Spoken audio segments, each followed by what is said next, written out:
This is Styles from Tom The Treeman Show, and you're listening to us on the Mix Talk Radio through TuneIn.com. Our guest today is Kerry Cahill. Kerry's most recent role is Diane in AMC's hit show, The Walking Dead. The Walking Dead is currently on a mid-season break from season 7. Kerry was also recently named the national spokesperson for Amvets. Congratulations on being selected for such an important position. Kerry, we appreciate you taking time out of your busy schedule to talk with us. Welcome to the show. Hi, thank you. Glad to be here. Oh, thank you. We appreciate it. Got a couple of questions for you. What did you do before you became an actor? I did a lot of stuff. So I always say that I became an actor and then I got 4 day jobs because you'll audition and particularly when you're first starting out, you'll get a gig and then you won't work for 8 months or 9 months, then you'll get another gig and then you won't work for. So I used to teach theater and after school programs and in residence at high schools, and I taught at one point. I remember I taught K through 12th. And then I also used to, I had one job where I counted paper in a warehouse. That is a job. That happened.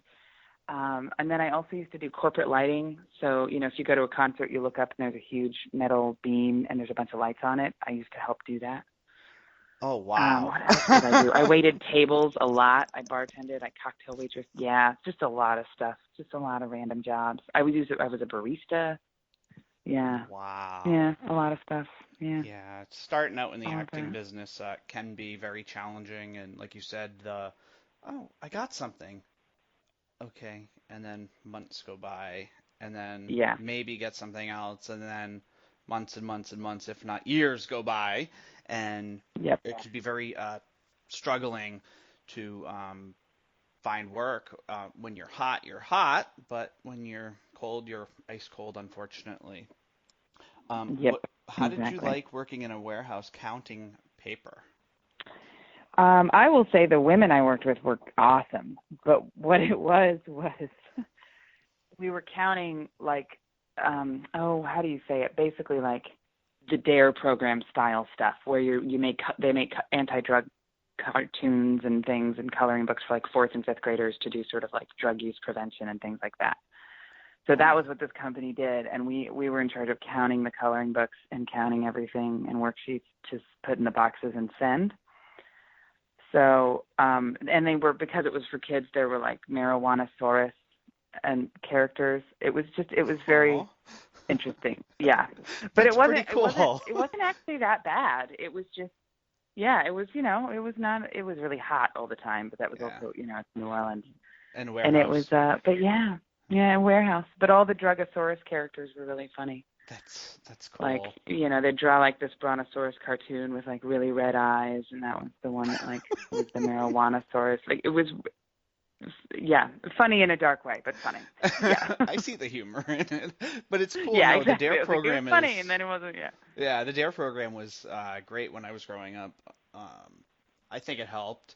I don't know how Yeah. effective it is today if people continue to stay off drugs, but growing up we were like, no drugs, no to drugs, and now we're like, legalize marijuana. Let's, Right. yeah. Yeah. Yeah. Let's legalize this one because this one is I think it's all about discerning what's the difference between. I heard this once in a prison reform documentary. They're we need to figure out what we're scared of and what we're mad at, and there's a difference. Yeah. And it's sort of going, what's the drug that's actually dangerous and what's the drug that we just need to regulate and go, okay, because as dangerous as alcohol is, I'm always I don't understand how marijuana comes off as more dangerous, but that's just me. I don't understand it either. I mean, It's it's not. definitely Yeah, I'm less it's dangerous not, than clearly. I don't know, meth. Yeah, exactly. I'm Opioids. definitely meth should be illegal. Meth is dangerous. Meth is bad. Very bad. Okay, fine.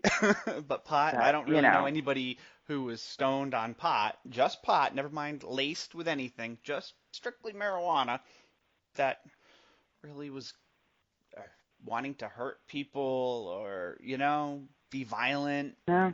not like, Yeah. crackheads and trying to get beat up their mom or grandmother for money. And no, I just don't see it Yeah, happening no. so much with pot. I mean, they don't, like, the worst part is people might get lazy, Oh, and I'm like, okay, that's bad. It's not good. right. But is that really the worst thing in the world? No. So, yeah. If that's all that happens, okay, fine. Well, just don't do it at work. Exactly. Or don't do Exactly. it when you're driving, or don't drive Right. after so Right. many hours of doing it. Whatever. I mean, same thing with Yeah. alcohol. It just maybe they got to come up with a way to like really measure it Yeah. in your system to see if you're intoxicated with it to the point of not being able to pass the sobriety test. I don't know. Yeah. Well, it's decriminalized in New Orleans now, which is, Oh, I think, good, because that is what good. happens, I think, too, in cities is if the cop has to spend time dealing with someone who has a joint, then they don't have time to deal with the other big problem, that. Yep. And in New Orleans, we have a lot of other big problems. A little bit. So, yeah, I've been a there little bit. once or twice. I've seen some stuff, and Yeah, yeah. some. We're a great, fun city, and don't walk down a dark street by yourself ever. Ever. That's what I tell people. Even if Honestly. it's lit and it looks sketchy, just don't do it alone. Just don't. Not a thing. Not a No. thing. Yeah, exactly. Oh So, wow. Well, that's a pretty cool job. Very interesting. Um, that yeah. nothing like a paper counter or a bean counter, right? I know. Oh yeah, and I was once an ice cream cone. I did do that once. You were an ice cream cone? I was an Haagen-Dazs ice cream cone, Oh and I would my. walk up and down the Riverwalk Mall What in this flavor were ice you? cream cone suit. I was dulce de leche, which is a great flavor. Sounds delish. Oh yeah, yeah, it was. Well, I mean, I was made of foam, so it was just hot and weird. But yeah, But the real ice cream yeah. is So I've good. had some jobs. I've had some jobs. Yeah. Yeah. Please tell us how you got started with acting. Um. Well, we moved a lot when I was a kid, and I noticed a lot of actors who come from homes like that. But what I mean, the first time I ever thought about performing when I think I was 8, and I had like a karaoke machine at the house for some reason, Okay. and I was doing funny voices or whatever, and everybody was laughing. And I think there's some moment in every performer's life where there's a click where you go, oh, I like this. And there's because it's this power of like I had a mic in my hand and I was making voices and everyone was laughing at me and I was like, this is good. And then I just kept joining drama clubs in high school and middle school and all of that, and and then I went to college for it, and I just kept doing it. And sometimes I tell people I don't always feel like it's a choice. I feel like artists and actually I feel like the military is a little bit like this too, that if you're often called, I don't think it's a choice. Like Yeah. if someone asked me what other job I would want, I don't know. But I don't have a backup. I don't have one that I'm like, oh, you know what I should do? I'm like, No, I'm gonna something? do this. Like, what can I make money at? Yeah, this is all I can do, really. Yeah, That's cool. that's what I am. Let's hear some of those funny voices if that's cool. Oh, I'm actually really good at accents. I don't tell Oh, people okay. that, but I am. Let's hear. Let's hear. Yeah, so, okay, part of the reason I'm really good at Irish accents is because I lived there. So I lived in Northern Ireland and Belfast. So that's sort of, like, this one's actually a little more country. This is more like Wicklow, like Hmm. down in the south, so if you're, like, near Dublin. And then, let's see, That was really of good. course there's British, if you like. Reading is the one I do if I go British, but the real reason for that is because basically the two people I listen to when I'm trying to do a British accent is Kate Winslet and Ricky Gervais, and they're both from Reading. And Reading's a really simple accent to do. It's very sort of just straightforward, and you're not a lot of Cockney sounds, and it's just very simple. Yeah. And then let's see what else. And then French I can do because I speak, je parle un peu français. And Oh, so oui, un I peu. do a little bit of French, and so, but because if you speak the language, it's easier to know where you cannot say the sound that and it's in English and all of that. And then I can do a Basque accent, and in Basque in Spain, in España, they actually lift their S's, and so it's really fun. And then what else can I do? Like stuff like that, and then I sort of go back and forth on which part of the South my accent can be from, and then there's Brooklyn, of course, but every time I do a Brooklyn one, I meet somebody from Brooklyn who goes, that's not Brooklyn, that's the Bronx. So I don't think I do it right, so I don't know. It's close enough. So, I don't know. And then Long Island is very but everybody Yeah. from Long Island does this, and I've met people from Long Island who don't talk like this, so I don't know if they all talk like this. The, Or they're just the mad. I don't know. nostril, the congested Yeah, sound it's to a it. very, and then there's a very- accent in New Orleans that's very difficult to do, and it's somewhat a little Brooklyn sounding, and it's and they're the ones who are like, well, yeah, darling, yeah, all right, and they actually, that's the accent. Yep. And then there's Georgia, which is very sweet, and, well, in Georgia, I don't understand, and, that sort of accent, but that's that high-end Georgia where, like, they go to debutante parties. Not the slow. I'm like, well, that's nice. Yeah, it's not that slow Georgia, where they're like, okay, I'm from Georgia, and I root for Georgia Bulldogs. I don't like Georgia Tech, which Georgia Tech finally beat them, and that was amazing for everybody. Right? So, except for them. So, yeah, wow, it's, very talented and then, with them. you can get picky, yeah. But I think it's because we moved all the time. Yeah, and I was had constantly hearing different accents. And plus, being, a military brat, I'm sure other kids and their parents had different accents, and you may have picked them up, and then, and listening to people all over. Yeah. It's cool. Mm-hmm. It's very different. So. Definitely impressed me with them. That's awesome. Yeah, it's on my resume, and every once in a while a director will look, because everybody puts stuff on their resume that sometimes isn't true. Right. And they'll always go like, okay, what's the difference between a Northern Irish accent and just like a Southern Irish? Because I put like Northern Irish on there specifically. Mm-hmm.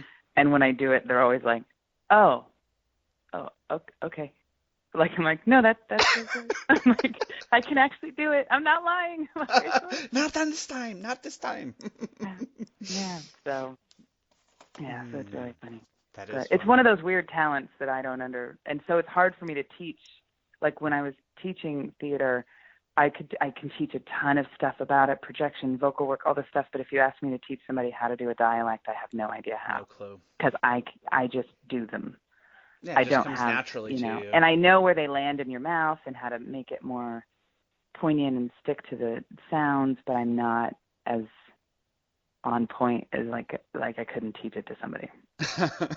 Yeah, I don't. Yeah, I wouldn't be able to tell somebody how to do it. You just go listen to somebody. Yeah, it's like just go somewhere and just live listen in to them. Road, be like, I write. Yeah, go down the road over there.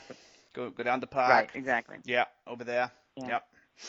Yeah. Yeah, like Boston. If I wanted to do a Boston accent, I would just go like stay in South Side of Boston for a month. Yeah, Because to me, that's how I learn accents. Is I just live around them and go, okay, there it is. I gotta know. Oh, and they talk so funny too in Boston. I'm originally from south of Boston, but I don't usually talk like that unless I'm drunk. Yeah, then it comes out. That's when my Texan will come out. You bet your ass it comes out. Oh yeah. It's wicked. It's wicked awesome. Bad. It's yep. Yeah. Yep. Yeah. How about those Red Sox and New England Patriots? Yep, the Pats. Yeah. I just want to stand in the middle of South Boston and go Yankees! See how bad it gets, People would flip. Oh, yeah. That would be fun. That's hilarious.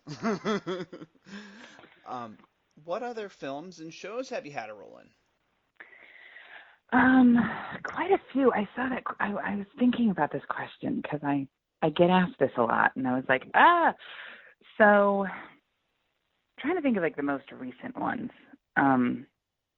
Like Free State of Jones. I'm in Mudbound, which is actually going to premiere at the Sundance Festival coming up. Oh, cool. Yeah, and then I'm in.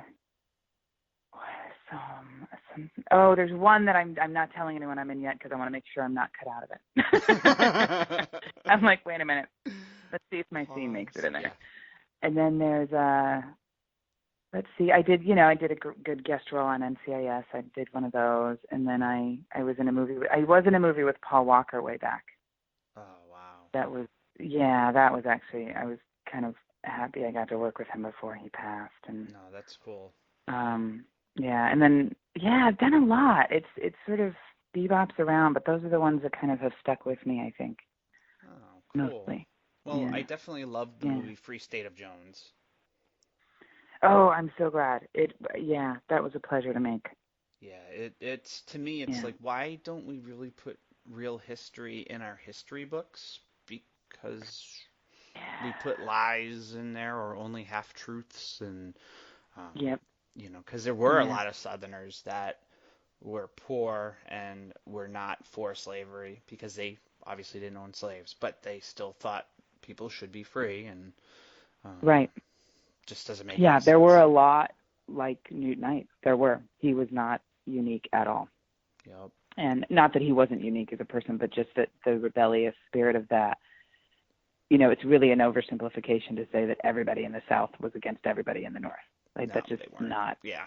at all. Yeah.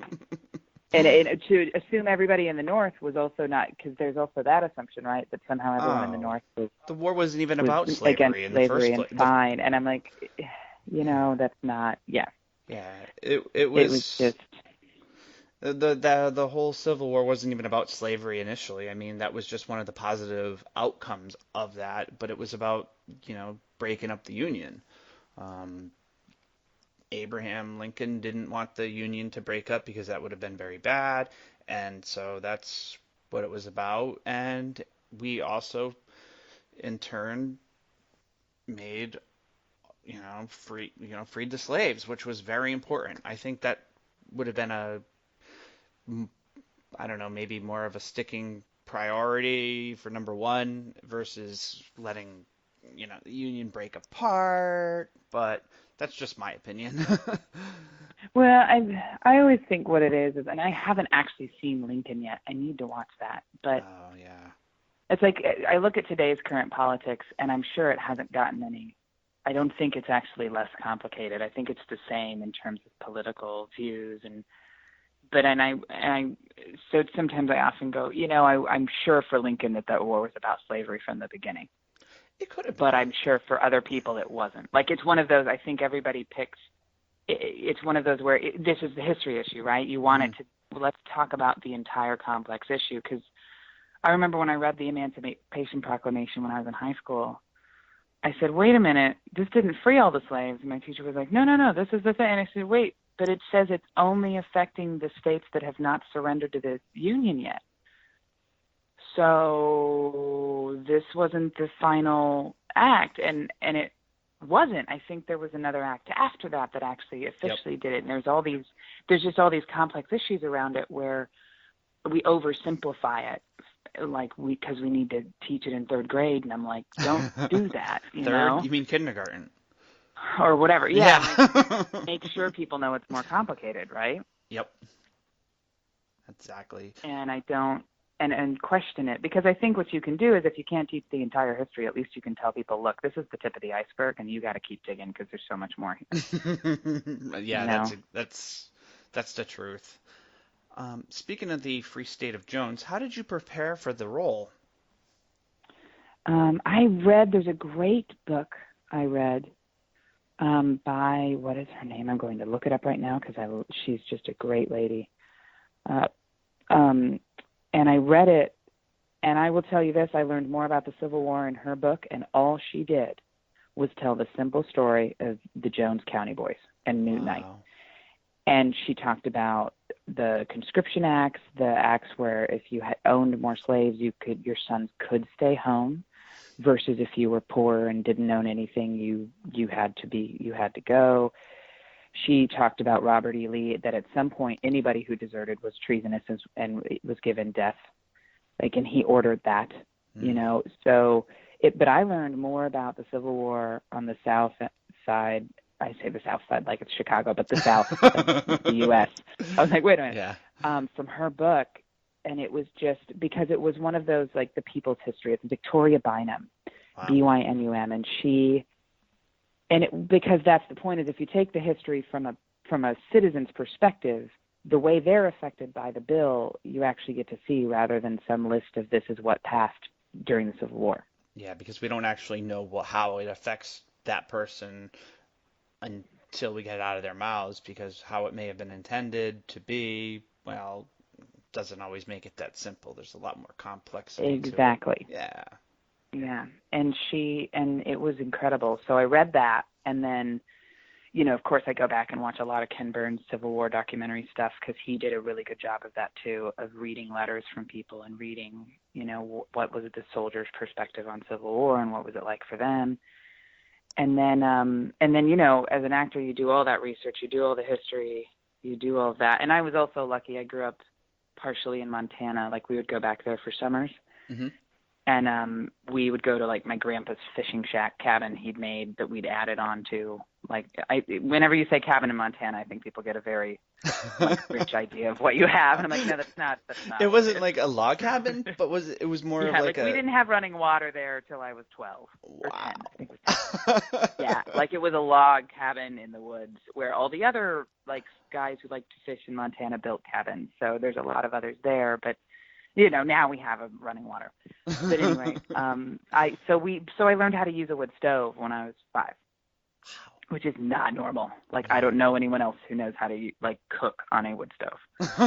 And but coming from that, actually I think helped a lot, and doing without having to do some of that research because that's already there. But so you do all of that, you do all the reading, and you do that, and then I lost weight. I went on a meal plan so that I didn't hurt my metabolism or whatever, but I lost like 20 pounds, and then I changed, she's 1860s Mississippi, southern Mississippi, which is not the same as the Delta, which is, and Matthew McConaughey that was actually really helpful with that because he'd done a lot of dialect research. Mm-hmm. So we talked through that. And then, you throw it all away and you just remember that this is a woman who's scared her kids are going to starve to death. And that's the basic thing she's going through is, okay, and this is when you get to like the people's history, right? She doesn't care about the Union. She doesn't care about, and not that she wouldn't if she was given a chance, but the only thing she can do in that moment is protect her children, which is a very human condition, right? Yes. And so you throw all the research away and you just remember that 1862, and she's got soldiers who said, we're going to take all your food and blankets, and she's a widow with 3 kids. Yeah, she was not having that. Yeah. No. Yeah, and there wasn't workman's comp back then. There was no, we've gotten a lot of safety belts in place now that are great, and that did not happen back then. So, yeah. No, everybody worked till they died, pretty much. Yeah. Yeah, basically. Yeah. Yeah. Yep. Wow. Well, it was a very excellent movie. I really enjoyed it. I would highly recommend that our viewers, if they haven't seen it already, to make sure to check it out. Great history, and give you a whole new perspective of what really occurred during the Civil War. Yeah, it is. It's really, and there's a website that has footnotes. I think it's still up because Gary Ross was really, really picky about the history. And one of the consultants on it was a historian from Jones County. Wow. So, yeah. And actually, I always tell people this. A lot of the guys who are in the camp, when you're in the camp and there's all those people, the background, they're mostly guys from Jones County who all wanted to be in the movie and would actually camp on set and stay on set. And they were all from Jones County. That's and awesome. So when and what's the other, there's another girl who's in the movie with me. She's the one where the soldiers actually get to her place and take everything. She's from Jones County as well. She happens to live in LA, but she's from Jones County originally. Mm-hmm. So there's a lot of, authenticity to that, in terms of some of these guys. I'm sure their ancestors were in that camp or were fighting that camp. Oh yeah, without a doubt. A doubt. Yeah. Wow. And very interesting. Yeah. What do you do in your spare time? I do a couple things. So I've started to call myself a veterans activist, which sounds like a very weird phrase because I don't like putting that title on me, but I've started to say it just because part of what I do in my spare time is I talk to people like Bastion House, which is a great organization locally that is creating a veterans community, and I see what I can help them do and connect. And also work with Amvets. I keep in the loop on all of that. They're really good about posting online what sort of veterans issues are going through Congress and, the Senate. And so I keep on top of that and call when I need to and all of that. the appropriate representatives and all of the things, which takes more time than you want it to. Actually, I'm always like, God, I'm going through like 4 people to get to the person who knows what to do. Oh, red tape. But they don't make it easy. Yeah. They don't. And I do that, and let's see, what else I do. I do bow now. I shoot my bow a lot, and then I work out, and I'm actually producing 2 short films because I'm bored and I'm not good at being bored. And so I was like, and I garden, and I have 2 dogs, and I do like a lot of random things. I'm a very outdoorsy person, though. I will say that. Oh. I'm not good at. Now, do you have did you go to like a range or something for when you go shoot your bow, or do you do it in your backyard? Yeah, and I don't have a big backyard because I live in the city, but there's a good range on the North Shore, which is like the Slidell, Covington area. Okay. And I go there, and I need to get a new string for my bow. Actually, I'm going to write that on my to-do list while I'm talking about it. While we're thinking of it. Yeah. Yeah. So I do a lot of that stuff. So it's sort of, and I travel a lot. Like I have family. I go back to Texas and see my best friend and family a lot. And good. Yeah. It's important. And all that stuff. Yeah. Cool. That's mostly what I do in my spare time. What about going back to Montana? How often do you go back? I do sometimes. I don't go back to Montana as often anymore, just because my mom and my sister live in Texas. Oh, okay. So I go to see them more. Texas more. Yeah, and we do summer trips to Montana, but my film schedule for summers has been good. Like I've been very happy that it's been very busy, but it is also prevented me from because the problem is I actually got caught in Montana once trying to get to New Orleans to film on a Monday morning.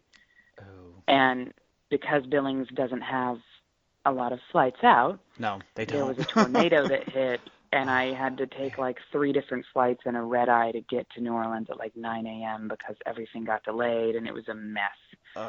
So I have to be careful when I can go, because if I go to Montana, I have to plan 2 days. I have to give it 2 days to get out of there, just in case. Just in case. Yep. Because I know that. Because it's Billings says it's an international airport, but that's really because they fly to Canada. Yeah, exactly. We're not. Yeah, because it's nobody passes through Montana. It's a very like you're either landing there to be there, or you're flying out of there. There's not a lot of hub traffic. If that makes sense. Not a lot of people going to Montana. No, not a popular destination, which is fine because Montana's very rural and it's not for everyone, and that's okay. Yeah, and exactly. I say that because we get tourists who'll be like, "How far is the store?" And you'll be like, "It's 45 minutes. There's no traffic. You'll be fine." Like, what? And you're like, "Don't come here if you don't want to be here." I'm sorry. This is what it is. Yeah, I can appreciate that. I lived in Mountain Home, Idaho. For 2 years and 20-something days. I wasn't counting or anything, but yeah. Mountain Home, Air Force Base, Idaho. Interesting place. Yeah. Pretty close to Montana, but not quite the same. Yeah. Wyoming actually has less people than Montana. That's funny. So, yeah, that's our claim to fame there. Wyoming has less people than us. Ha ha ha. But yeah. How about elk burgers or any of that sort of stuff? You yeah. Oh yeah. I love all that. Oh, good. It's delicious. Yeah, I've finally started getting deer sausage and deer meat, so I can do deer chili and stuff. Cause it's delicious. I had been not as connected to hunters in New Orleans, and now I'm finding my friends and being like, hey, need this. Yep. Got to make sure they're grass-fed and not, Yeah. Yeah. Ugh. Too gamey otherwise, but just, Let's see. Where did you attend college? I attended college at Loyola University, and I went abroad and attended at Queen's University in Belfast. Wow. Mm-hmm. Is that where that Irish accent came from? That's where I got, because I could always kind of do a version of one, and then it got really specific, because It's very much like New York in the sense that you can tell what neighborhood somebody's from in Belfast by their accent. So it's funny. very regional. Yeah. Cool. And is that what brought you to New Orleans, or? No, well, college brought me here. I came in 2000. Okay. Basically, I got a kick-ass scholarship, and I figured if I knew I loved New Orleans, so I was like, all right, yay, I will go to Loyola. And then and then I stayed. And It's a I great also school, lived in so. Chicago for a year at some point too. Oh, cool. Yeah.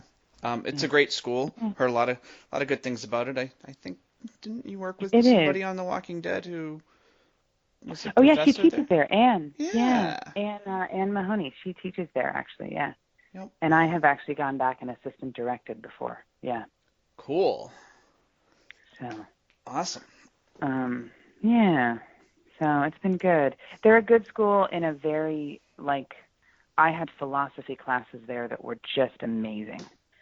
It just in terms of cracking open how you think about ethics or morals or how you Mm-hmm. think about just a lot in general. It was really great. They have a lot of good professors there.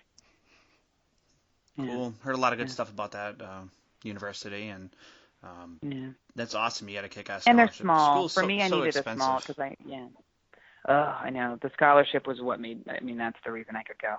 That was the That we got was the the letter in the reason. mail, and the mom's like, okay. Yeah, it was the reason because there was no way I was going to be able to if I had not gotten that.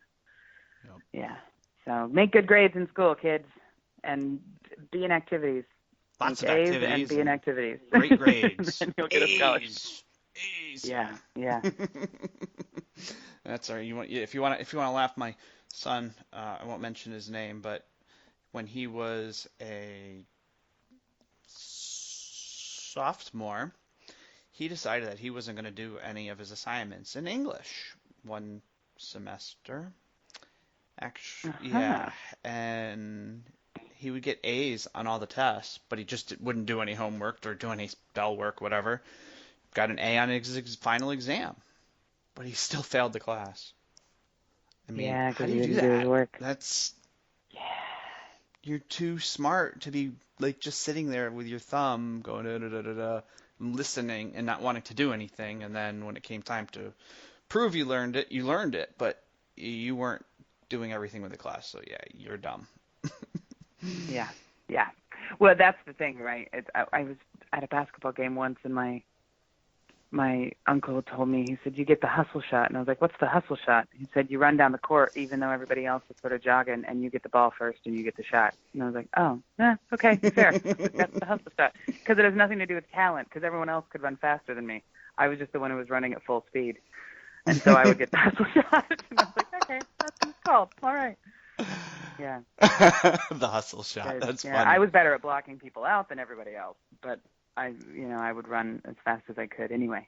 And so, yeah, it's that never underestimate hard work. I'm always, you can be the most talented person in the world, but if you don't show up ready and you don't show up on time, most people don't want to work with you. Yeah. Oh, I don't like working with people who are like that at all. They're unprofessional. Yeah. Forget it. Yeah, I can't stand it. Like, you can be amazing, but if you're not prepared and ready, and I just go, I can't, I don't want to do this. Yeah. I'm spoiled too, because The Walking Dead set is so professional and everyone's so good and also talented that I am now spoiled on any other set.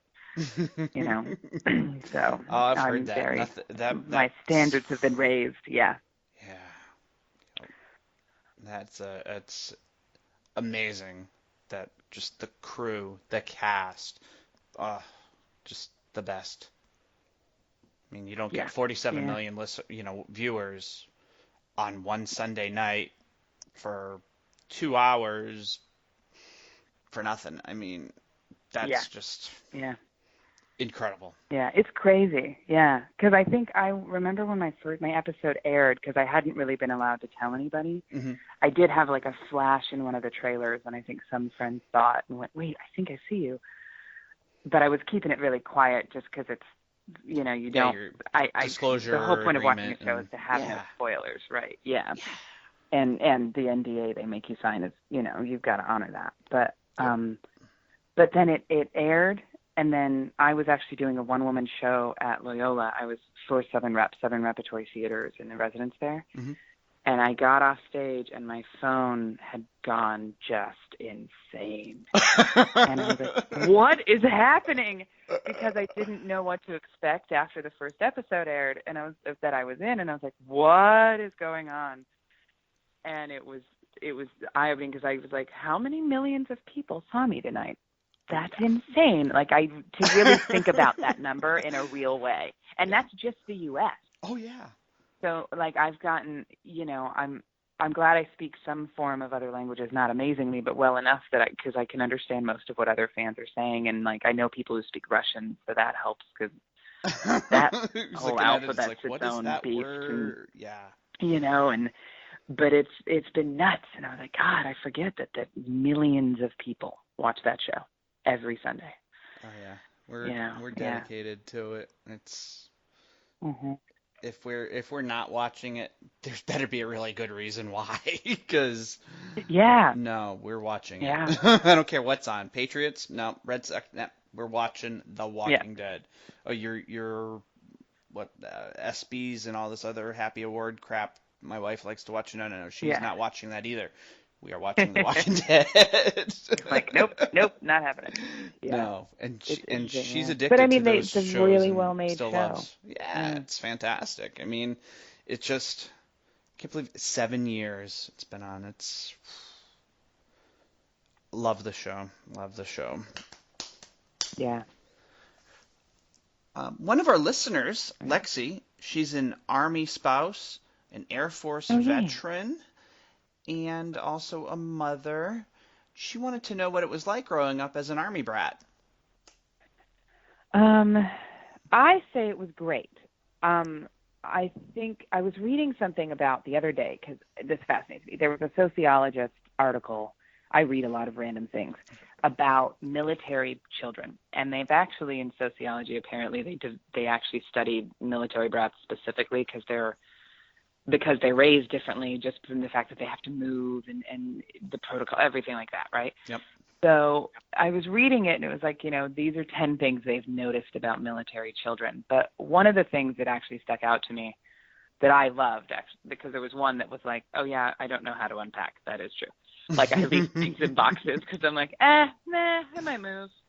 Like, this is the longest I've lived in a house, and I think I've been here 45 years. And I literally the other day started finally putting final artwork up on one of the room walls. Because I just, well, and not that it looked bad, just that I hadn't done it, because I was like, I just assumed I would be leaving. Like, there's this automatic every 2 years cycle. Yep. And, but one of the things they said is that they have a lower divorce rate. And so I think there's something about that where, like, growing up in a military family, like my dad, you never did anything unless you were going to do it all the way. Like, if you weren't going to do it right, there was sort of anything no worth point in doing it. is only worth doing well. Yeah. If you're going to do it right. This is how it's done.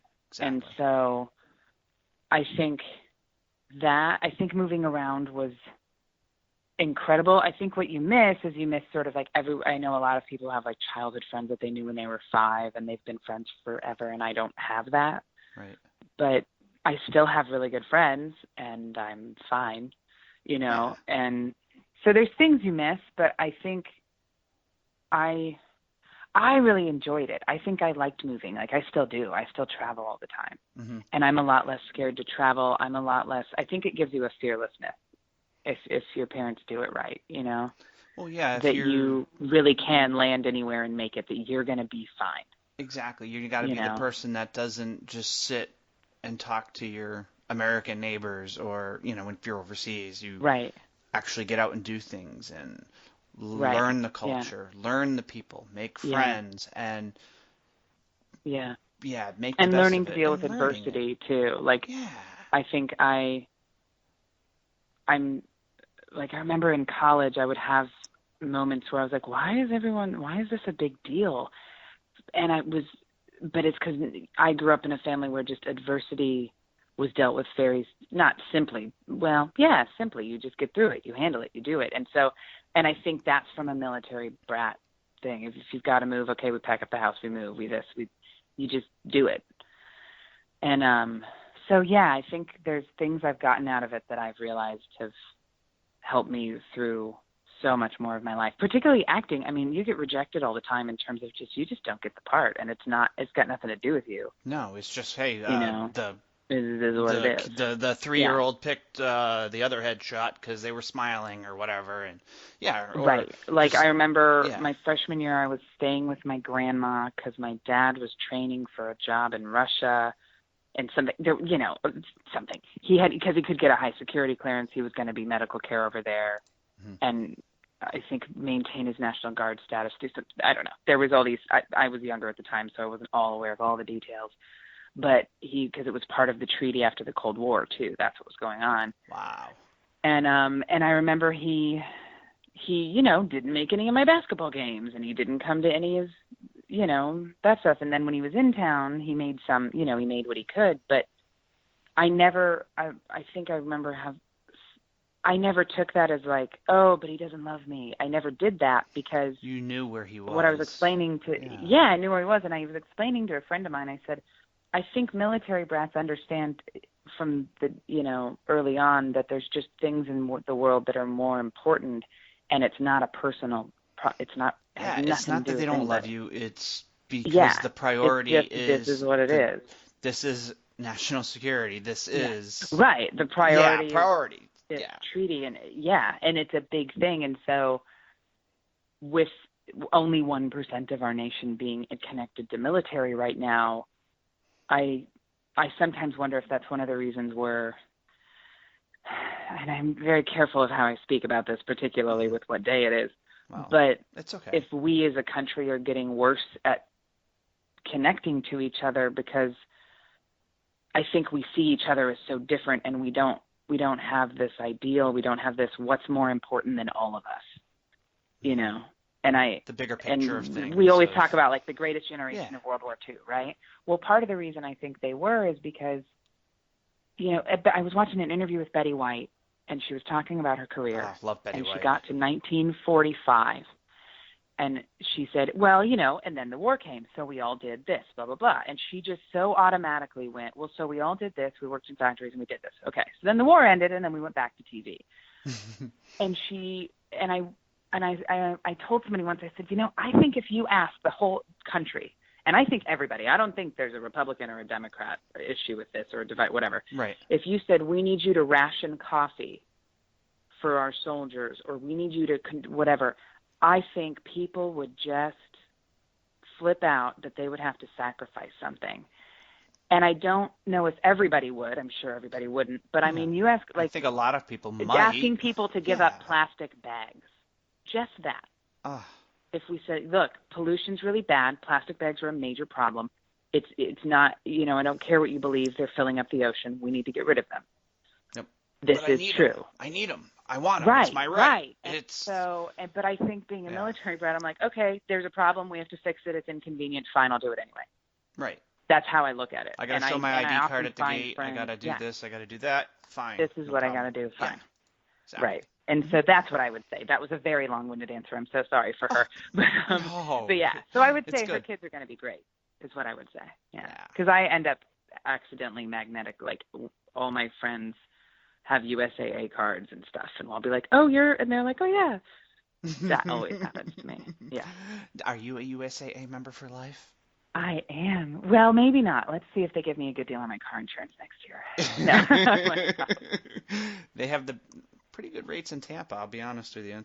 I will tell you, their mobile banking is great. We have bad rates in New Orleans because we have car insurance problems here. Oh, so, I've heard that. I've heard that people don't pay their insurance, and that's just kind of what happens. And yeah, if you don't have uninsured motorists, you're pretty much screwed. Yeah, basically. So I have full coverage, and it's, it is what it is. And it's a ripoff. Yeah. All that. Yeah, I know. We have it too, and our cars are paid. Yeah, no. It is what it is. Sure, but you know what? In this town, I will say, I go, you know what? It's necessary. So anyway. Yeah, I agree. Yeah. So that's a long-winded answer to her question, but I think it gave me all those things. But it was so good. Yeah. Yeah, I know. Lexi really admires you being selected as the Amvets national spokesperson. She also wants to know, did growing up in a military family inspire you to getting involved with Amvets? Yeah, actually, there's twofold answer to this one. One is that I was partially sort of drawn into the spotlight of this by the way my dad died, and he died in the Fort Hood terrorist attack of 2009 on Fort Hood Army Base. Mm-hmm. And being thrown into the spotlight like that with a father like mine, who was a PA, a chief warrant officer too, he was retired at the time he passed, but he was very, very dedicated to his patients and his soldiers and making sure everybody got the care they needed and got the paperwork they needed to process through VA and all of that. So when that happens, when you lose someone like that in your life, you don't want their mission to be lost. Right. And so the other part of that is my dad's two best friends were Vietnam vets and were incredibly great people and never really recovered. No. And growing up around them and growing up with them and having a dad who was able to talk about what was wrong, why Bill lived in a hotel and never lived anywhere else, why he didn't sleep at night and he slept during the day, having things like that where you grew up around it and watching people who didn't get the treatment they deserved and didn't get taken care of like they were supposed to. It probably has affected me a lot too, because they both drank themselves to death. Oh, jeez. And yeah, and that's not technically suicide. No, it's not. It's controlled suicide. And it's exact. Yeah, and a it's choice. It's it's a numbing. It's a self-medication, right? Absolutely. And we lost them. We lost one of them 6 months after my dad died. I'm so sorry. It's terrible. And and what I tell people is part of the reason Amvets means a lot to me is because we have a lot of military actions we've taken that are not considered foreign wars, yep. that are not considered combat zones, that are, they're in South America, they're this, they're that, right? And one of the things Amvets does and why it means a lot to me is they let every single veteran in, no ifs, ands, or buts. If you are a veteran and you served, you get in. What do you That's do? it. What does Amvets define as a veteran? Like, I mean, obviously someone who's been on active duty, but what about like folks who, for example, joined the National Guard or the reserves and they didn't get called up like during Vietnam or anything, but they were still, weekend warriors, so to speak. Right. From what I understand, and because they just posted an article about how the government has now classified National Guard reservists as veterans. Yep. They are considered veterans. Good. So, yeah, and that's one of the things is I'm going, if you're in the National Guard and you've deployed to 3 hurricanes emergency response teams, then that's your veteran.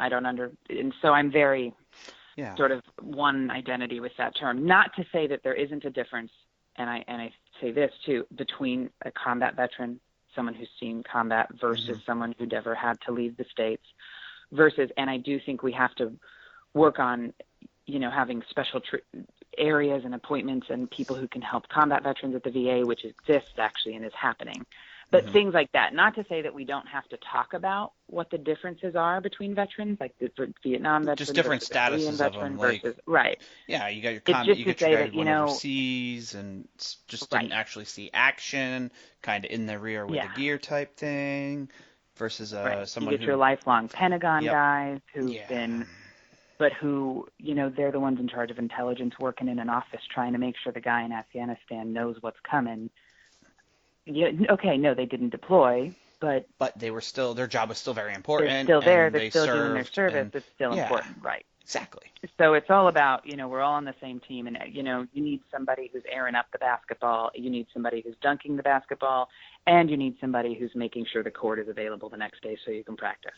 You have to have all those people to have a team. So yeah.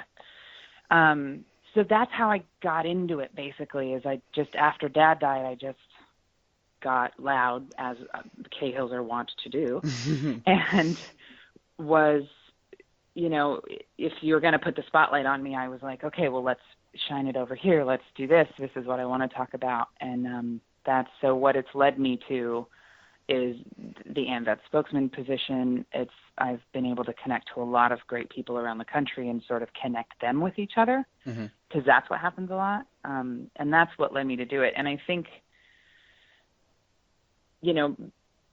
a lot of it is because when I tell people, and I tell veterans this a lot, and if anyone's listening, please know this, I don't think you realize how much Gold Star family members need you here. Because when my dad's best friends died, we lost all those stories. We lost all those things they knew about him that we didn't. We lost all those Army stories. And I'm never going to get those back. And so there's a lot there where I don't want other families to go through this, and I don't want people to think we're an ungrateful nation, because we are not. And if we turn off the 24-hour news cycle and we talk to our neighbors a little more, I think we'll realize that. Yeah, turn that cell phone off. Turn your computer off, that tablet, put it away. Go talk to your neighbors. Yeah. Get to know people. Yeah. Exchange stories, and learn from each other. Yeah. And there's simple things civilians who don't know any veterans can do. And that's one of the things I always try to talk to friends of mine who don't know veterans and stuff, is I'm like, educate yourself on PTSD, so that when someone says they have it, you know what that means, because it doesn't just mean flashbacks. No. There's little things we can do as a nation of civilians to help that a little, like short-term memory loss. That's a PTSD thing, and every veteran I know has it. And not severe in all cases, but it's one of those, But they just forget something or have a hard time remembering it, and unless they write it down. It doesn't click in or what have you. And not every veteran who has PTSD has that. So it's a thing of like, educate yourself on what that means, because it's such a big umbrella. Yep. Or sleep problems diagnosis. and fatigue and so forth. Yep. Right. All that. So, Well, I get it. I definitely appreciate it as well as a veteran. I definitely thank you for the outstanding job you are doing with that great organization. So I can't wait to see what the future holds and make it better. It's certainly not going to get worse for people. I just think it's going to get better. Get the right people in place. I mean, you are in place, and the voice of us, and just keep up that great work. That's awesome. Yeah, thanks. I'm trying. It's tough. Nobody wants to talk about suicide. That's the thing I've noticed. Well, yeah. Every time I try to get people, I'm like, let's talk about it now before you actually feel. Because I would say, if you talk about suicide before you feel suicidal, if you talk about suicide before you get there, you're going to be able to handle that place more, because you have talked about it and you know what can happen. Yeah. And everybody I know knows more people who have committed suicide than have been murdered. Yeah. And statistically, suicide is a higher rate of death than murder. And that's insane to me, that you're probably more likely to kill yourself than you are to be killed. Yeah. Yeah. And for veterans, the older you get, the worse the rate becomes. Yeah, it goes up exponentially. Absolutely. It goes up. Yeah, and a lot of people don't know that. So I think for some people, the 20-year-old is the face of suicide. And I always warn them, I'm like, it's also the 55-year-old officer. 50-year-old, 55-year-old, 40-year-old. I mean, it does everybody, all walks of life. It's not just men or women. It's both. I know across the board people who've committed suicide. It affects every single demographic, every single person. And if you don't at least talk about it somewhat of like what happens when people feel that way, then, the stigma doesn't go away. Yeah, it's definitely touching and hits home for a lot of people. Here's something funny. I saw a video of you doing some push-ups. Oh, you did? I did. Actually, I need to. The 22nd is in 2 days. I have to get some friends together and do another round. So that's on my to-do list as well. Oh, see, look at that. I do this radio interview. I'm like, hey. Hey, by the way. Yeah. I'm like, oh, yeah. Yeah. That's awesome. No, you were knocking them out. It was like. I was. My form is not as good as I want it to be, but it's getting there. It's getting there. No, I see it's getting there. And Wow. You're Yeah. knocking them out. Yeah. It's good. It's good. It's yeah, actually it's one of the first things Amvets. I went to the national convention and I got this call from my publicist. She goes, "Can you do push-ups?"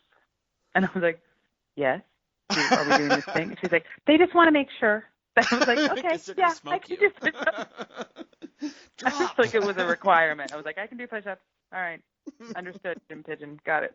Yeah. So I it was used to be great. able to do Yeah. push-ups, not so much anymore, but Yeah. yeah. Yeah. Yeah, this back doesn't like push-ups. I don't mind them, No, but no, I no, don't no. like what it does after the fact. Yeah. Yeah. It's how does it recover? It Yep. doesn't. It needs lots of No, yeah. rest It's like and you drugs. need like chiropractor and inflammatories and all that stuff. Anti-inflammatories, rather. Yeah. Anti-inflammatories and massage therapists and drugs Yep. and alcohol Yep. and All yeah, of it. all of it. Yeah. Wow, cool. Well, in case you're just tuning in, you're listening to Styles on Tom the Treeman Show with our guest, Kerry Cahill from AMC's The Walking Dead and national spokesperson for Amvets. We want to know about your character Diane. Where does she come from and how does she end up in the kingdom? Okay. So this is a little known fact about the walk. Well, it's maybe not little known fact. They haven't told me. So with Diane, this is what's fun. This is actually what I almost love about the show almost more is because Diane's not officially a comic book character, she's Yep. what they call like a composite character. She's a version of sort of Kingdomers put together. Hmm. She gets to be a little more created from the ground up versus created with the comic book in mind. Yes. And every once in a while, the writers will say something where they're like, "Well, yeah, but Diane, this and this," and I'll be like, "Wait a minute, what?" And they're like, "Oh no, just wait." And I'm like, "No, what? What are you gonna say?" And so, because they're so secretive, and because Diane has been basically, this is what I talk about with my characters. I go, I create part of her, but there's a large part of her that was created in the writer's room with Scott Gimple in LA. And so I sort of wait for them to go, "Here's a new piece of information about Diane." And I'm always like, "Oh, yay, this is great." Because it's sort of like doling out candy from a machine right now. And I'm like, Yeah. "What's happening?" So I don't actually know. I mean, I have my made up story of how I think about I it. want to hear this. Okay, so here's my version, and this is not true at all. Right. So I think she partially ended up at the kingdom. She lived in that area. Let's be fair. Yep. I have made up a past for her where she was what did I decide? I was trying to pick a unit, but she was a law enforcement officer, but like high ranking. Yep. And she also bow hunted, was very much a rural person. I don't think that she grew up in a city. I think she's from a rural area. Right. Yep. And so I think to some extent what happened, my theory with it is that she stumbled upon King Ezekiel before he was the king and sort of was one of the ground starters of the kingdom. That's my theory. The only reason I have that theory is because she's so in his inner circle. Like there's that small group of us that are his inner circle that I don't know if I think they're in there for a reason. And so that's my theory. I have absolutely no idea if this is true. Well, I think that it makes where sense. I've come from. Yeah. Well, and Diane's a badass. Like Yeah, you don't get that good with a gun and a bow without having already had those skills. Yeah, she just Like, didn't those develop take them a long from. time. Oh, yeah. No, she's had them for a long time, professionally instructed. Yeah, exactly. Yeah. So that's my theory, because there's just no way that she's that good at what she does without having all those skills before the virus hit. But that's what I think. Yeah, that's my theory. So we'll see if it comes true. I have no idea. I can't wait to find out. I mean, I'm sure it's going to take some time, like everything else does, but I think it will get some more background of your character Yeah. soon, and find Yeah. out exactly, hopefully, where she's kind of comes from. I And know. Yeah. They'll do that. They do this great thing. That's what The Walking Dead's good at, right? They tease you. They're like, well, here's a little bit, and yeah, we'll tell you more about her later. And you're like, what? and then you got like 5 or 6 episodes go by, and then you go back to it. You're like, wait, Yeah. hold on, let me go back and watch that Exactly. other episode, and maybe the brain will work and figure that one out. So, yeah. Yep. Well, Exactly. when you talk to Mr. Martinez, just ask him, about, hey, say, hey, David, what kind of creamsicles do you like? Where'd you, yeah. Sure. Yeah. And I'll give Lenny a peanut butter bar. That's what I'll Yes. do. Which is Exactly. like the thing. He apparently gets them all the time, and I was like, oh my God, that's great. Yeah. So I will do all of those things. Yeah. And we will, continue to make lunch cobbler, because that's what the Kingdomers do. So Yum. yeah. Yeah. That's So awesome. it's good. Yeah. It's really fun. Yeah, ask him how It is. Alaska was, and All the things. All the things. Yeah. Yep. So I'll get there. It'll get there. But it is actually really fun that every time I get a episode, or I get my sides, and I'm like, oh, what am I learning about my character today? What did she do? So it's good. Yeah. That's awesome. Wicked awesome. It is. It's wicked awesome. Wicked Yeah. awesome. Yeah. A lot of our listeners have attended fun events such as Comic Con, MegaCon, Walker Stalker Con, etc. Can our fans hope to see you at some of these events in the future? Yes, but I don't know which ones yet. I am Oh. purposely waiting until I have at least 2 episodes out before I go to them. Because I was like, I can't go to them with 1 episode. I was like, that doesn't make sense to me.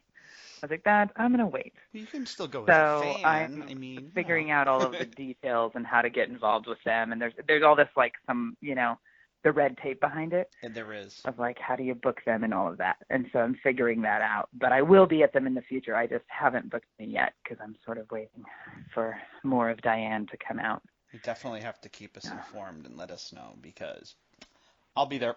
Where? Okay. We'll get there somehow, some way. I will. Yeah, it'll happen. You'll see me. I'll be there. Cool. Can't with wait. my Sharpie and my coffee, glass of coffee. What kind of coffee? So I drink really dark coffee. Yeah. I drink motor oil with cream, but motor oil. Dark motor oil that should have been changed a long time ago. Motor oil. Colombian roast, big time, extra coffee? Well, in New Orleans, I do a lot of chicory. Okay. Because part of me is half hippie, by the way, just so everybody knows. Nice. And chicory is actually good at helping asthma, and I have mild asthma, and so I do that a lot. So yeah. Oh, I didn't know you had mild asthma, and I Yeah. really didn't It's know not about crazy. chicory. It's one of those things. Yeah, it's where I have to take an inhaler before I exercise a lot, but it's not so severe. There's people out in the world that have way worse asthma than me. Yeah. Gotcha. So mine is fine. Cool. It's not crazy. Good. So, yeah. Yeah, I can run half marathons and Stuff all like that that. stuff. You just got to make sure you Which I do, yeah. have the breathing device with you. Yeah. Yeah. Understand. And I will be running a half marathon at some point in the next year. I have to pick which one for TAPS, which is the Tragedy Assistant Program for Survivors. Oh, wow. So everybody be on the lookout for that. Yeah, they've been incredible. They are incredible. They're an incredible organization, and I was really glad that Bonnie Gable got the, Obama gave her the Presidential Medal of Freedom, and it was completely rightfully deserved. It's an amazing organization. Yeah. Without a doubt. I was definitely proud to see that she earned that award. Yeah, it was great. So come to Disney. Down here in Orlando, they have half marathons. You know what I should do is I should do one there, and I should con Carlos, who plays Alvaro in the Kingdom. I should con him into doing it with me. Oh. That's what I should do. Yeah. Actually. Totally. I should try to do that. I think you could probably get a few other, castmates to join you. I'm sure you could. Oh, yeah. I mean, it's an excuse to come to Disney, too. Why not? Exactly. Who doesn't like Disney? I mean, it's the happiest place on earth, right? Maybe? Oh, yeah. Exactly, right? Everybody's required to smile. No, If you're not I think that's having actually true fun, though. right, Yeah, you will be by the time the day is done. yeah, Cool. exactly. So I should do that. That's a good idea. That would be awesome. Definitely let us Yeah, know. and I think Disney's flat, isn't it? Because I did a half Hmm. marathon in Atlanta, and by the end of it, I told someone, I said, Atlanta is a giant hill. Yeah, it It is. is constant. It's It's just a up and hill. The down, whole thing little is a hill. hills. Hmm. Yeah. Yeah, And there's no I was flat. like, and I live in New Orleans. We have no hills, so it's really hard to try to train for that. So I have to go to the Yeah. levee, and there's all these things I have to try to do, and it's never the same as running up a long hill. It's just not the No, same. Disney's not too bad. It's mostly flat. I mean, Orlando is a Okay. little, central mid-Florida, but it's mostly flat, and it's a really good time. I've a number of friends who've Cool. completed it and loved it and done it multiple times. So I think that would be really cool if you did that. Yeah, that would be fun. I need to do that. And it's a short drive from here. Well, It's short not that for bad, people who are no. from the West. Or I Yeah, mean, it's not bad at Southwest. You all. can take Southwest direct. I mean, Yeah, that's just true. jump on and go. Come to Yeah. Tampa, Busch Gardens and all that fun stuff, and hit the marathon. We have Gasparilla coming up here. I know you guys got Mardi Gras coming up. We do. We do. Anything exciting Yeah. for you with Mardi Gras? I am in a small walking crew that starts in the Bywater area, Mm-hmm. and we march sort of through St. Anne's crew, but that's a specific different one that we're not actually technically in. So we're in the crew of Phoenix, and it's a bunch of my theater and acting and performer folks, and we all dress in some form of flame color. Mm-hmm. Because it's Phoenix, Phoenix the Sun, yeah. legend of the Phoenix is it burns, and, goes to ashes, and then every 100 years it rises again. And and so we all make costumes in that way. And I'm always the ash. I'm always in the black and white because I always feel like that's got to be represented. Yeah. And then we pick a circuitous route and we walk to the river. And yeah, that's my Mardi Gras Day tradition.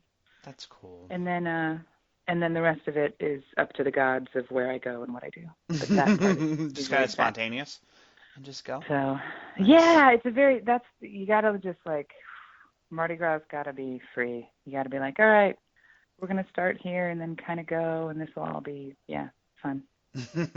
Yes. Well, my wife and I, Yeah. we checked out Mardi Gras World and thought it was just amazing and couldn't say enough positive about it. It just, how do they do that? It's so beautiful. They spend all year. I mean, what I always tell people is Mardi Gras is considered one day for the rest of the world, but it's like a 6-week, like carnival season started January 6th. Right. And so for New Orleans, we've got parades coming up, I believe next weekend, if I'm not crazy. I think we've got our first parade next weekend or the weekend after. And when I say first parade, I mean like there'll probably be 3 that weekend. And then like that's what we don't just have one parade. We have over crazy amounts of parades Y'all and are floats definitely and some this parade and that. people. Yeah, like they just did the Joan of Arc parade down in the quarter, and that was great. And yeah, we're a city that we may delay on all these other things. We may be slow moving for everything else, but Mardi Gras always Mardi gets Gras, done. you go all out, 100 miles an hour. Yeah. Love it. Yeah. Love it. Went when I was We do it 18. well. And Fat Tuesday, I don't remember much, but I just remember I'm glad that I went with a bunch of Marines before I joined the Air Force. Yeah. Yeah, I was definitely glad. Of course we didn't There have underage been drink, many but a tourist that I have found and been like, "Where's your phone? Who left you here? Are you okay?" And I've been like, "Who leaves their friend? Who does that? Who does that stuff? Exactly. Yeah, because it's just not. Yeah, if you come, and it's because what happens is people who aren't used to bars being open late, Oh, and aren't used to drinking 6 all day will a.m., go 7 a.m., really yeah. far really quickly. And the big warning from all the locals is always, this is a marathon, not a sprint. You don't need to do shots at 8 a.m. You can drink Bloody Marys. You can have, be slow, take your time. No one's going to take your drink away. It's fine. Right, just relax. So, yeah. Drink all day, make It's it last. Yeah. Yeah, slow down. And just Slow down. remember, there's a whole family party of Mardi Gras where it's all kids and it's uptown and it's families. And if you Yes. don't want to do Bourbon Street, you do not have to, because I have never done it. No, So, it's kind yeah. of rough. At Oh, least it's, that's what I think I yeah. remember. Yeah, exactly.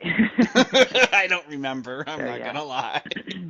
Not much of Yeah. it, but enough to go, Ah, yeah, I'm not gonna do, I don't know if I'll be doing that again anytime soon. And here we are, yeah, almost 19, 20 years later.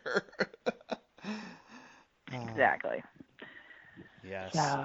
So yeah. So that's my Mardi Gras thing. Yeah. And then often I get home really early because I get up at like 6:30 a.m. because we start the parade really early on Hmm. Mardi Gras Day. And then I'm always home by like 7 p.m. and it's great. That's So, cool. yeah, yeah. Which is not what you'd expect for Mardi Gras Day, but it's actually the best thing ever. Like home in the evening, hanging out. Yeah. That's cool. We Okay. went to, I want to say it was like Cafe Du Monde. Oh yeah, yeah, yeah. Yeah, and my wife could not pronounce bagnets Oh, or beignets. beignets. Yeah, she would call it like Bengay or Yeah. something. I'd be like, "What are you talking about?" Yeah. I can't pronounce it either, obviously, but I would still be like, "It's not Bengay." That's something You you just put on have to. It's all yourself. French, so you have to like just pretend there's no G. Just Yeah, pretend there's no G. no G, and you're Beignet. fine. Yeah. I'll let her know. Yeah. No G, and the T is a Y, and then you're like, oh, beignet. Yeah. That's right. I remember that from French Yeah. class a little bit. Yeah. They had we should have cafe lattes, and yeah, it was really nice, really nice. Yeah. Yeah. We It's checked good. out one of the restaurants in the quarter. It was right around the block from there. It was, I think it was gosh, all the things I miss the most. It is my mind. I'm not gonna lie, but um, they had all kinds of amazing food. Um, God, mine is just completely drawn blank. I feel so dumb. But Oh, there's anyway, a couple places. That's why I was like, I can't name one because there's so many there's places. so many We good are such a places. food town. Yeah, the food is Yeah, we're a food town. just awesome. So, yeah. I had jambalaya. Ugh, to Oh die yeah. for. To die Yeah. for. Best food ever. I could eat that every day, honestly. Probably be like 300 pounds, but I could eat it every day. Yeah. That is one of the things. I was somewhere and somebody said, they're like, you're from New Orleans? I was like, yeah. They're like, how are you not fat? I'm just like, self-control, sir. Self-control. Yeah, a little bit of self-control. Yeah. How, But you have to have it in this town because it's so easy to just be like, I will take the bread pudding and I will take the this and I will take everything. And it's yeah. just, because it's easy. You're like, oh, it's all here. Yep. Oh, yeah. So, Yo. How can your fans reach you and interact? I am on Twitter, Instagram, and I have a Facebook page. My Instagram is Kerry_Cahill, and my Twitter is I am Kerry Cahill. I am Kerry And Cahill. yeah, I haven't been verified on Twitter yet, but I think that's slowly happening. I don't know how they It's a take their time, slow but process. They haven't verified me either, so don't worry. yeah, it's very and Very slow. so yeah. And Instagram, you'll see I take a lot of pictures of animals, so everyone will get to know my dogs and my cats well. Like my Aw. cat, excuse me. I don't have two. I have one. Aw. Yeah. That's cool. So I love animals. it's very neat. Yeah. They're great. They're just, I love them. Yeah. That's cool. And I hate taking selfies, so it's part of the reason. Yeah, I can't take a selfie Because either. I never do it right. I don't look right. I'm like, I'm not No, doing I got double chin. I'm not. Yeah, no. it. Yeah. So I My just my like, hey, here's my glasses. dog. She looks great. My dog looks good. Dog looks awesome, So but I'll post a picture of her. That's So funny. that's what happens. Yep. Yeah. Is there anything else you'd like to share with us? No, just thank you. I've said this a lot, but Yeah. I don't. I think that the Walking Dead fans are just great. You guys are awesome. We're okay. I'm really supportive and We're great. all family Yay, though. yeah, Is and I keep it, think yeah, And for the TWD family, when I do taps runs, I will be hashtagging you guys, so you know. Awesome. So They yeah, are the that'll best happen. fans, honestly. Yeah. So Yep. yeah, but they're all great, and the show's great, and yeah, this is just one of those things as an actor that you're like, oh yay, you know, it's a get, it's a get. You just always really have. So No, we were yeah. so excited to have you come on the show. You have a lot of fans out there. Um, the Yeah, there's TWD theories family. about me already that I was like, what? That could happen? Because I read some of them, and I'm like someone thinks there's somebody who thinks I'm Daryl's sister or something like that, and I Oh was my like, what? goodness. That's a thing? Yeah, I mean, I'd have no idea what's going to happen, but I was like, but just that there's a theory about me made me feel good. I was That's like, that's fascinating. funny. If you want, I Yeah. can help spread that. I mean, Thanks. I don't know. I don't think we'd be sisters. Every time I've met him, I go, we don't look alike. No. But we'll see. We'll Yeah. see. He's shorter than I am. I'm pretty tall. You That's know. funny. Yeah. Cool. So yeah. Oh, cool. Well, thanks for having me on the show. Absolutely. Thank you again for coming on. We really appreciate it and hope to have you on again in the, very near future. Yeah, definitely. Thanks. Oh, our pleasure. We're going to take a quick break. This is Styles, and you're listening to Tom the Treeman Show on Mixed Talk Radio through TuneIn.com.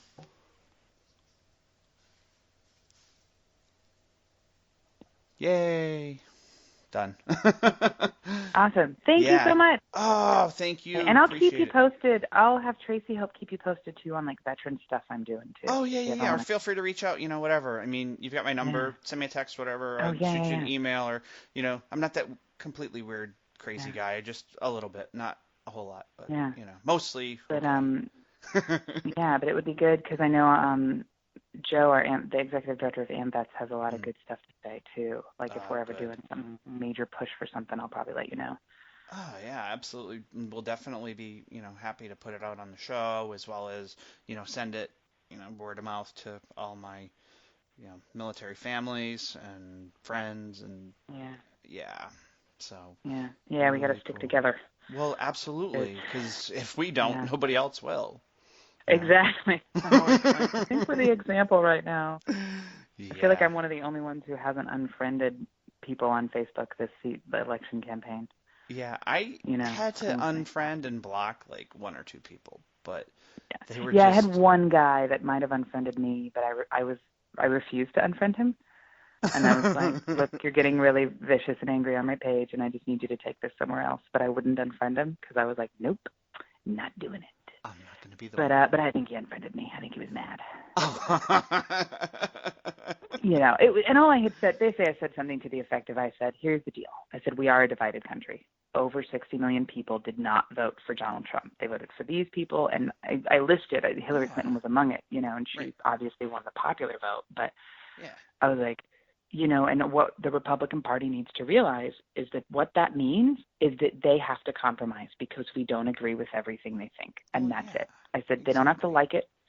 It doesn't have to be. I said they just need to realize that for us to start uniting, you have to actually acquiesce to some of the things each side needs versus this whole. Compromise.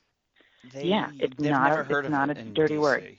Yeah, No, it's I'm a big it's push for more veterans in government because yeah.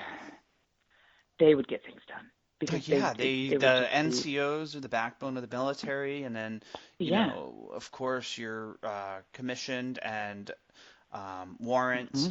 they would be getting it done too because Oh my God, everybody because would it's be like, playing hey, nicely together. yeah, it's It'd be too what do we efficient. need to get done and why? Is this actually going to work? Yep. Okay, Give well me a list of then we'll do. Yeah. priorities and your tasks, task purposes, who's got OpCon, TACON, and yeah, Yeah. Yeah, let's do recon. Let's do our appropriate do and study and make sure we know what we're doing. Okay, what's the solve? Let's fix it. let's read it all, make sure there's no BS in there, and we're addressing one thing at a time and knocking it out. Because, yeah, I know Right. that there's other things that are important, but this is what's important right now. We already determined that, Yeah. and this is all we're going to Yeah. talk about on this legislation bill. So, yeah, no. Right. Yeah. It's why I really like John McCain Yeah. because still one of the old school, like, no, that doesn't work. It's not about, telling Democrats they're not allowed to filibuster. He's like, at some point we're going to need that. You can't just take away things because you're mad at somebody. Exactly. It's their right. You You don't have get to to allow do it. that. Right. I You mean, don't, yeah. no. He's, yeah. So anyway, it was good talking to you. Well, no, it was awesome talking with you. Yeah, please keep in touch. I mean, Yay. Yeah. you've got my number. You can shoot me a text, call, whatever. If you want, I can send you a text to my email, and let me know whatever you're up to, and you coming down to Orlando, or if we're heading up that way or something, or if you could be at a con. We're going this weekend, my wife and I, to Jacksonville to the Supernatural Con. So it'd be really nice. I love them. Yeah, absolutely. I love that show. I'll take some pictures for you and send them to you. Yeah. So, yeah. Sure. Cool. If you can get Death, that would be amazing. He's my favorite and they're character like on the show. swimwear. We're good. I Yes. love him. He's a Canadian actor. I just love him. Anyway. Yeah. Well, So anyway, I'll get some good photos for you. Yeah, cool. Have a great time. Thank you. You have a wonderful weekend, and we'll talk soon.